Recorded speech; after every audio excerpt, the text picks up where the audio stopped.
पूर्व हिमालयाला म्हणतात.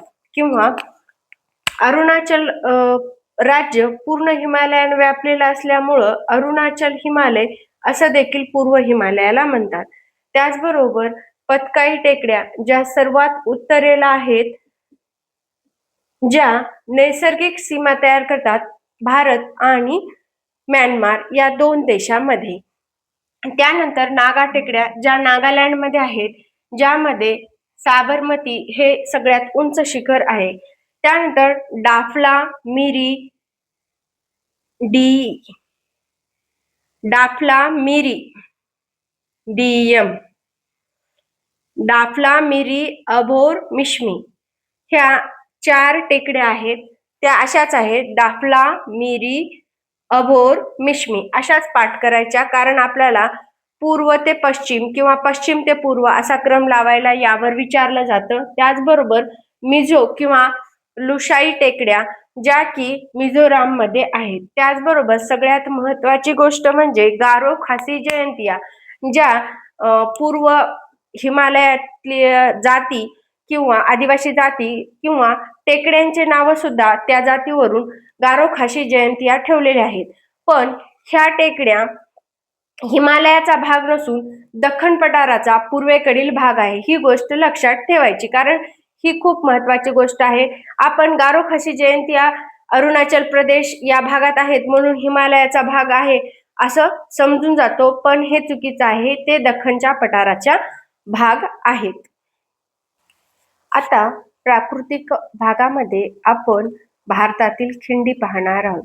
खिंडी म्हणजे काय, तर 2 पर्वतामधील जो नैसर्गिक मार्ग असतो त्याला खिंडी म्हणतात आणि त्यालाच इंग्लिशमध्ये पासेस म्हणतात. त्याचबरोबर ला म्हणजे खिंड, हे लडाखमध्ये ला म्हटलं जातं खिंडीला.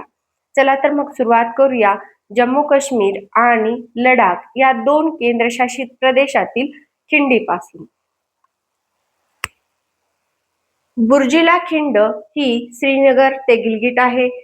पीर पंजाल खिंड ही गुरुग्राम ते कोठी पर्यंत आहे.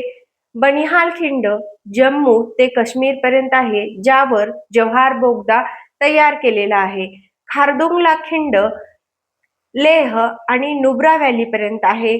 जोजिला खिंड श्रीनगर ते लेह आहे. लंकला खिंड लडाख ते तिबेट आहे. जोजिला खिंड ही श्रीनगर ते कारगिल आहे.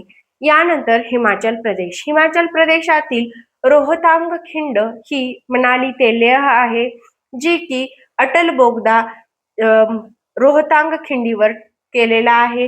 त्याचबरोबर बारालाचा खिंड जी मनाली ते लेह आहे.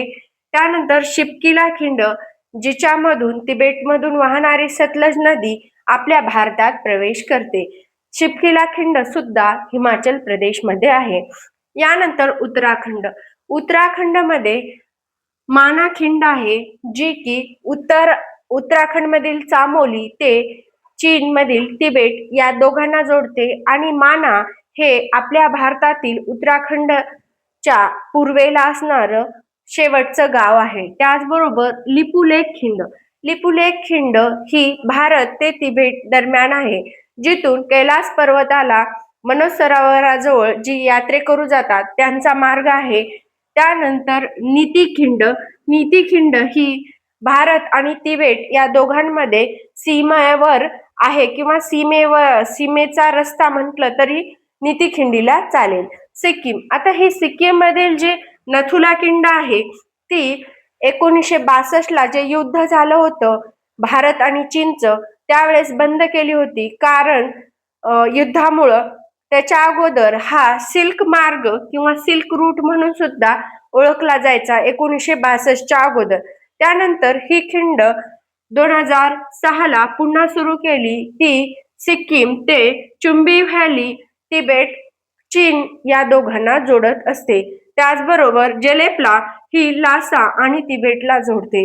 यानंतर अरुणाचल प्रदेश मधील बोमडिला ही खिंड अरुणाचल प्रदेश आणि ल्हासा या दोघांना जोडते.